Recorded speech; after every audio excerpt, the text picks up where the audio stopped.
Alright, so in this video, I'm going to solve the equation x to the power of 4 is equal to 1. So to solve this, I need to find the value of x. So I'm going to subtract 1 on both sides. So I get x to the power of 4 minus 1 is equal to 0. Now from here, I'm going to rewrite this as x to the power of 2 times 2 minus 1 to the power of 2 is equal to 0. And the reason I did this is because now I can use the property a to the power of m times n is equal to a to the power of m to the power of n. So in this case, x to the power of 2 times 2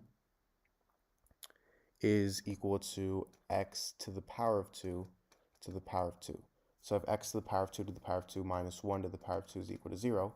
And now another property I can use is a squared minus b squared is equal to a plus b times a minus b. So in this case, a is x squared and b is 1. So I get x squared plus 1 times x squared minus 1 is equal to 0.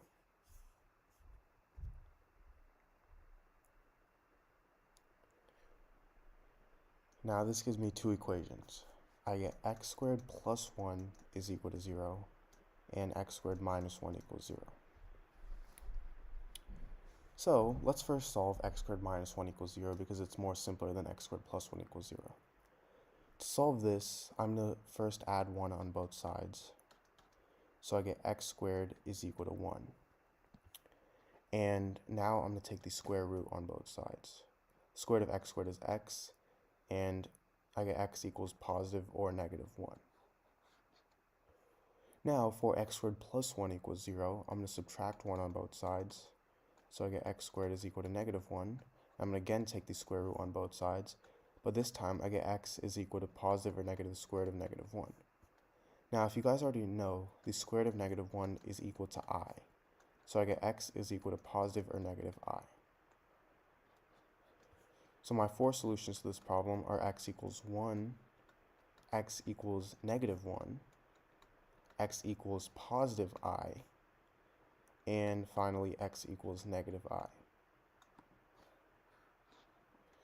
So please make sure to like the video, subscribe, and please also share this video to your friends if you liked it.